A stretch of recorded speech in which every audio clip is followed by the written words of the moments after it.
President Biden took time in his final TV interview to address the changing media landscape. If the decision is made that the multi-billionaires, the super wealthy, the wealthiest people in the world, begin to control all the apparatuses from the media to the economy, then who do I get to fight back for me? Fox News contributor Joe Concha is literally paid to watch interviews just like that. And Joe joins us now. Joe, isn't he complaining about that same billionaire media class that was completely in the tank for him for years and years, all up until he debated Donald Trump in June? Wow, Todd, I lost because the media was dead set against me on my bingo card this morning, but there it is, Todd and Carly. Yeah, look, he talks about the concentration of power. The soon-to-be ex-president Joe Biden said this on MSNBC, a network that will not allow even one pro-Trump voice on its air. Remember Ronna McDaniel? She was there for about 48 hours before the inmates ran her out of town. This is the Baghdad Bob of news networks. And look, the concentration of power exists on the left. All right. It's ABC, NBC, CBS, PBS, NPR, the Washington Post, the New York Times. I'm pretty sure it's not on the right. And here's the reason why Joe Biden, his handlers, would not allow him to hold a solo year-ending presidential power-ending press conference, as is tradition.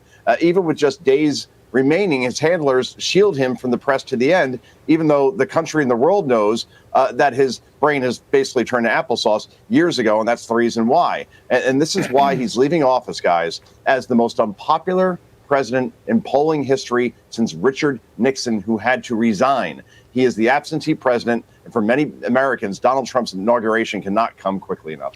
Yeah, his parting message is that he's worried about a small group of super wealthy people that all have the same ideological perspective and want to control what we say.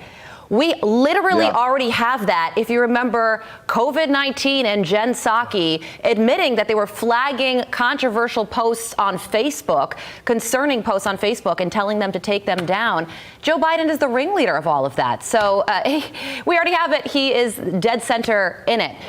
So that is in the past. Let's look towards the future. And this is a pretty interesting idea that President-elect Trump announced yesterday. He said he just named Mel Gibson, Jon Voight, and Sylvester Stallone as special ambassadors to Hollywood.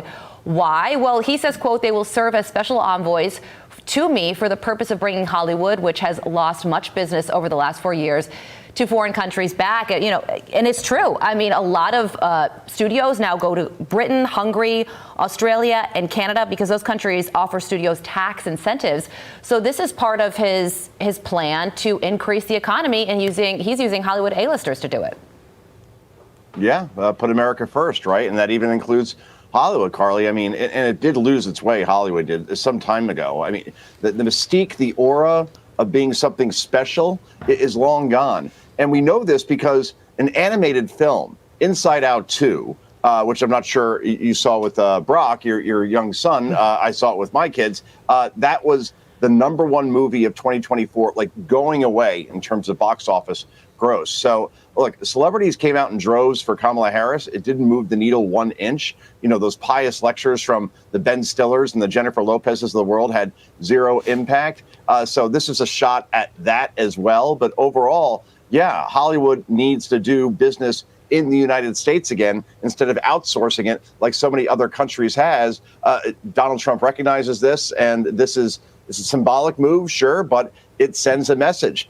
Let's make movies in America again. Let's make America great again, even as that pertains to the silver screen. And just to be clear, we want to double back on something we did in the tease. Make Hollywood great again. I was Carly wrong. forgot the G. Make America healthy again. Right. Make Hollywood great again. You're hearing a lot of people, Joe, when Donald Trump was reelected, say, Daddy's home in the White House, right? Let me just tell you something. One of Mel Gibson's most underrated films, Daddy's Home 2. Watch it next Christmas. He's excellent in it. We have to leave it there.